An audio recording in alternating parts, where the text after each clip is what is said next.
Hi, I'm Ryan Szymanski, curator for Battleship New Jersey Museum and Memorial. And for today's video, we've got a recap of Fleeting the Ship. Fleeting the Ship took place last Friday. That would be Friday, May 31st, 2024. For those of you in the future watching this video, today is Monday, June 3rd, 2024. And fleeting, or bumping, is the act of refloating a ship in dry dock, moving her, and then setting her back down to expose the part of the ship that's sitting on the blocks. Blocking plans for most ships, especially Navy ships, come with 3 blocking positions. These are 3 different places where the ship can sit on the blocks. These are often separated by 4 feet for Iowa-class battleships. That's both the width of most of the blocks and the width of the frame spacing. So roughly every 4 feet of the ship, you've got 4 feet of block, 4 feet exposed, 4 feet of block, 4 feet exposed. That's not perfect. The blocks are more like 48 by 42 in most cases. Some of them are different sizes, but generically, that's how the blocks are set up. Roughly 10% of the ship's underwater hull body are covered by blocks. Iowa-class battleship has approximately 125,000 square feet of underwater surface area. Some of this is on the flat sides, some of this is on the bottoms. All of the keel blocks for the Iowa-class battleships are on the bottom because these ships are so flat-bottomed. With about 300 keel blocks at about 4 foot by 4 foot, that ends up being about 12,000 square feet, so about 10% of the project area. Obviously, since it's been over 30 years since the ship was last dry docked, and it's going to be another 30 years before we're next dry docked, we don't want to leave this area unpainted.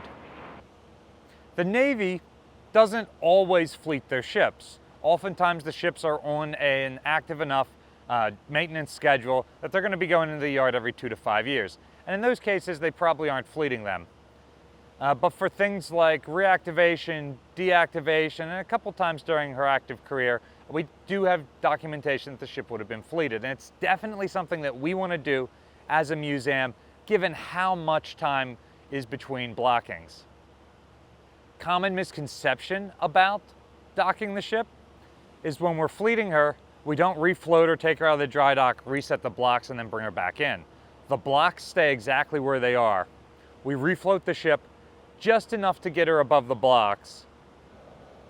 So the blocking plan works in any of the 3 positions, moving the ship forward or aft. A typical blocking plan, you would start with the ship all the way forward, and then you would bump her aft progressively. When we set the ships down on the blocks, she ended up all the way aft, so that would be equivalent to a blocking position 3 or blocking position C, depending on what blocking plan you're looking at. Regardless, that's got some flexibility in it, and looking at the ship's underwater hull, knowing where the through hull openings are, told us that we needed to then move her forward for this blocking. We've talked about this in other videos, but knowing how far forward to move the ship is really, really low tech. That's one of the things I love about doing this yard period in a 1921 dry dock, where we're still doing things largely traditional. There is a block at the bow of the ship, the FRP, or forward reference point. There's a block at the stern of the ship, the SRP, or stern reference point. Each one of those has a float on them, and we drop a plumb bob from both the bow and the stern of the ship. Those floats are 887 foot 7 inches apart, so we know how to have this ship centered, which was pretty important for us, because even though we're not moving the ship very far, the wind was trying to move the ship. She has a huge sail area in her superstructure. So we not only were pulling the ship a little bit forward, and really, we weren't using the capstans, we weren't even really pulling by hand, or certainly weren't running the ship. Largely, she just drifted into position, and then we were able to hold her when she got there. There were these cable structures, they worked a lot like chain falls, where you give them a crank and they'll start to pull the ship one way or the other. They used those. That was largely left to right. You would slack off one side, give a couple of cranks on it to move it over. And then if she goes too far, you slack off there, give her a crank back in the other direction, and that got her lined up.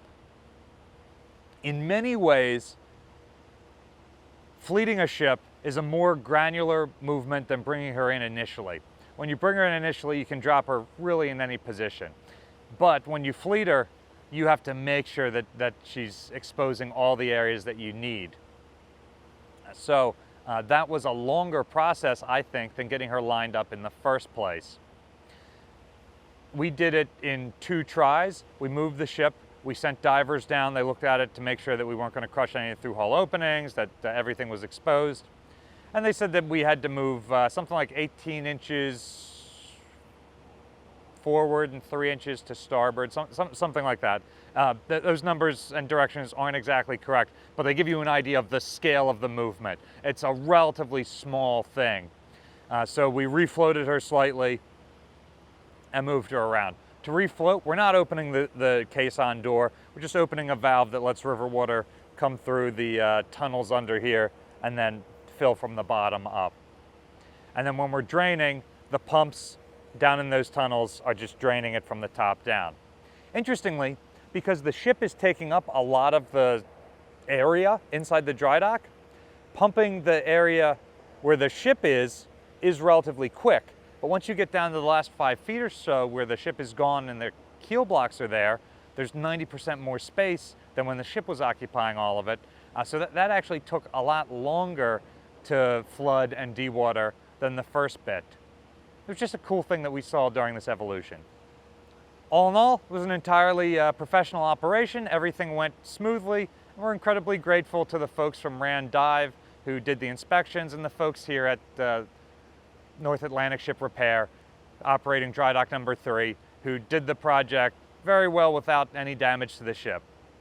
This is going to allow us to complete the last bit of work, painting that lower area. It'll take about 2 weeks, and then we'll be headed back to Camden. You only have 1 weekend left to tour the ships. We still have some tickets available. If you have not gotten a chance to see the ship in dry dock, do it now, or you're waiting until 2055. The tickets are at the link down below.